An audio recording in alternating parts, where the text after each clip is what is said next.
Hello and welcome to Simplified on PowerDrift. You'll see me sweating in this video because this video is about summer. It's a hot one and it's coming up rapidly. And here are 5 things you can do this summer to make your motorcycle riding more pleasant. This is Simplified, where we take complicated automotive ideas and break them down into bite-sized pieces that you can use in your life with motorcycles. Before we begin, please do hit subscribe and the bell notification icon so that when the next one comes out, you get notified automatically. Give us a thumbs up because we're doing this in the heat for you. And if you enjoyed this video and think this information is useful, please do share it with your friends. There's no reason why you should be feeling cool while your friends are sweating. So, summer. Hot ambient temperatures, in some cities extremely high humidity levels, and the first thing that brings to you is sweat. And sweat is uncomfortable, right? Is it? The first thing that I learned about living in Mumbai is that you would sweat a lot. And as soon as I mentally got over the idea that sweating was normal for living in Mumbai, sweating became much less of a problem. Okay, you get sweat patches and it's not really very sightly, and maybe by the end of the day you're stinking a little bit, but honestly, it's not a debilitating problem that should prevent you from doing whatever you normally do. So my first tip for summer is it's okay to sweat. It shouldn't bother you so much. What you can do and what you should do is that sweating represents the loss of salts and water from your system, a lot of water and relatively a small amount of salt. So the first thing you want to do in summer is drink a lot more water. And if you're going to have a really hot, really long day out in the sun, think about using something like an ORS, like Electrol or something like that, to just replenish the salts, and I promise you, you'll feel much better.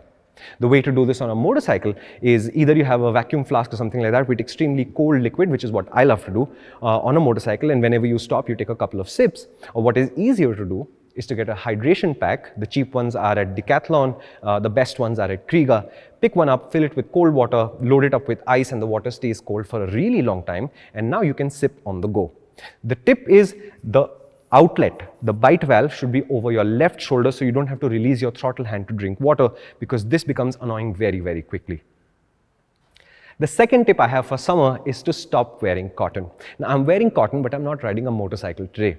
And the reason why you want to avoid wearing cotton entirely on a motorcycle is because once cotton soaks liquids, it finds it very difficult to dry. And if cotton isn't drying, that means the liquid isn't evaporating. If the liquid isn't evaporating, you are not getting cooled. And saturated cotton, so when I saturate cotton with liquid, it also stops breathing and the air can no longer get to your skin. So the amount of cooling you can enjoy is significantly reduced. What you want to think about, it's slightly expensive, so try it with something cheap from Decathlon first, is get something made of polypropylene or nylon or a synthetic material which is designed to be used as a base layer, and a base layer means you wear it on your skin. What these materials do is have something called wicking properties, and what wicking means is that when a bead of sweat appears on your skin, it's immediately absorbed into the fibers and spread out over a large area, and therefore it's easier for it to evaporate. As it evaporates, it cools your skin, and it's really, really effective. A side benefit of base layers is that they don't stink very easily, so you can have an entire sweaty day, take it off and realize it's not stinking too much, and if you're on a long ride, you can continue to use the same base layer without thinking about its hygiene. They're usually anti-allergic, they're usually antifungal and antibacterial, and therefore they're a really, really good way to do this. But if you're going to insist on it, they also dry really quickly because of the same wicking properties, which means you can finish a ride, quickly dip it in water, wring it out, put it on a line, and literally 3-4 hours later, it'll be dry and smelling fresh again.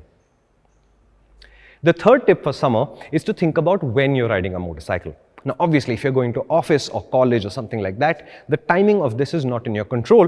But assuming that you work in a normal office, you're departing your house at 8:30 in the morning, not the hottest part of the day, and you're returning home at 5:30, 6 o'clock, 7 o'clock in the evening, again, not the hottest part of the day. But if you're on tour, you should be able to design a tour so that you have a choice about not riding your motorcycle between, say, 1 o'clock and 4 o'clock in the afternoon, which is the hottest part of the day.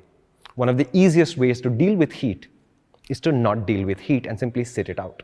So a nice nap under a tree in a breezy place, even on a very hot day, can be a much, much more pleasant experience than being on a motorcycle at the same time. The fourth tip I want to leave you for summer is a very simple one, which is think about how heat exhaustion, heat stress, and heat stroke work. Okay? This is just basic knowledge for your own sake. It's to give you the tools you need to identify that the heat is physiologically affecting you and you need to take measures to prevent it from getting worse. People do die of heat stroke, so this is not a joke. right? So when we shoot, and we shoot a lot even in the summer, we are out in the afternoon filming in the sun, there are people who are keeping an eye on how we are feeling. Most of the time. But most of us, me, Varun, people like us, we've been out in the heat so much, we've read up a little bit about it, we are aware of how heat builds up in the body and what the symptoms are. So as we believe that our body is now unable to cope with the heat, we know what to do next, which could be as simple as drinking a lot of cold water, which could be taking a cold shower, which could be dunking a cold bottle of water on ourselves and just cooling the skin off and allowing the body a little bit support in cooling itself off. But just the idea of I know what heat exhaustion, what heat stress, and what heat stroke look like in terms of symptoms will give you a leg up on how to deal with the summer. The final tip I want to leave you with is to buy better gear, because it's easy to feel warmer in the cold by adding a couple of layers. It's not a hard problem to solve. But feeling cooler in summer is a much, much harder challenge.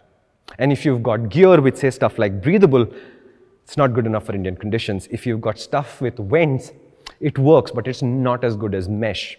There was a time when mesh was considered inferior to other materials in your protection, but that day has passed as well. Mesh is just as good as anything else. So if I am buying a jacket today for Indian conditions, I would just totally buy mesh, and then I would figure out other ways for waterproofing as well as cold weather that would use the mesh jacket as the basis and then add layers or subtract layers to achieve the result I want. Even today, I only have one jacket, which is the Climb Baha S4, which is an entirely mesh jacket. And I use it in the rains, I use it in the winter, I use it in the north when I go into a cold situation, and of course, I use it every day in the summer. The solution to riding gear in the summer is just mesh. There isn't a better solution. Add mesh, a base layer, and hydration. You already have a fantastic setup.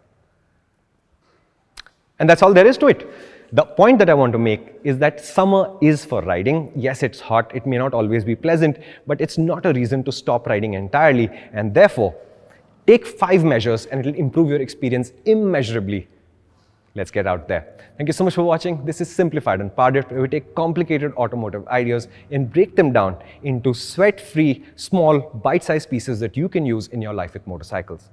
If you haven't, subscribe, the bell notification icon, so that these videos come to you automatically. If you like the video, give us a thumbs up. And if there's a friend of yours who's sweating and doesn't know what to do about it, please do show this video to them.